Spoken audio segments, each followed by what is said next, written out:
అండి, అందరూ బాగున్నారండి. నమస్కారం అండి. ధవళేశ్వరం బ్యారేజ్ పైన బ్యారేజ్ అనమాట, ఇది బ్రిడ్జ్ దగ్గర అనమాట అండి.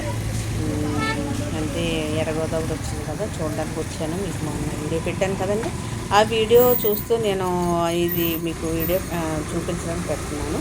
అది కూడా కనపడుతుంది కదా లెఫ్ట్ సైడ్, అది ఏంటంటే మ్యూజియం అన్నమాట. ఎప్పుడన్నా మీరు రాజమండ్రి కానీ ధవళేశ్వరం కానీ వస్తే, రాజమండ్రి నుంచి ధవళేశ్వరం వచ్చి పిల్లలకి, చిన్నపిల్లలు అయితే పిల్లలని మ్యూజియం చూపించండి. దాంట్లో పురాతన కాలము అన్నీ సంబంధించిన మిషనరీస్ అన్నీ ఉంటాయి, పిల్లలు తెలుసుకుంటారు. ఇంకేంటంటే చాలా బాగుంటుంది అనమాట ధవళేశ్వరం అనేది. ఇంకా మా ముచ్చట్లు నేను చెప్పనక్కర్లేదండి. మా ఆనందానికి మేము మా ఇంటికి వచ్చిన వాళ్ళని గౌరవించడానికి, మేము తిండి విషయాల్లో ఏంటి, మాటల విషయాల్లో ఏంటి, ప్రేమ విషయాల్లో ఏంటి, మా గోదావరికి పెడుతుందన్నమాట అండి. ఇంకా మా గోదావరి గురించి అయితే మీకు చెప్పనవసరం లేదు. అది కానీ బ్రిడ్జి పైన వెళ్తున్నాం కాబట్టి పక్కన కింద రోడ్డు అనమాట. ఇక్కడైతే కడియం కడుపులంక దగ్గర కాబట్టి పూల మొక్కలు, కనకంబరాలు ఏంటండి, మల్లెపూలు ఏంటి, జాజులు, సన్నజాజులు అన్నీ ఈ బ్యారేజ్ పైన అమ్ముతారు.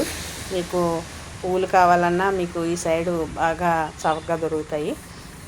ఇంకేంటంటే మీకు బ్యారేజ్ చూసారు, బ్యారేజ్ లోనకండి నేను తీసుకెళ్ళలేదు, మళ్ళీ వీడియో చేస్తాను. అంటే వర్షాలు కదా తగ్గట్లేదు. ఈ వర్షాలు తగ్గిన తర్వాత కంపల్సరీ మీకు ఆ లోనకి వెళ్ళి వీడియోస్ తీసి పెడతా ఉంటాను. మరి సబ్స్క్రైబ్ చేయండి, లైక్ చేయండి, కామెంట్ చేయండి, షేర్ చేయండి, నాకు సపోర్ట్ చేయండి. ఓకే అండి, మీకు మంచి మంచి వీడియోస్ పెడతా ఉంటాను. ఇంతకీ ఎలా ఉన్నారు చెప్పరేంటి నాకు. మరి నా వీడియోస్ మీకు నచ్చుతున్నాయో నచ్చట్లేదు అనేది కూడా నాకు కామెంట్లో పెట్టండి దయచేసి. థ్యాంక్ యూ సో మచ్ అండి వీడియో చూస్తున్నందుకు.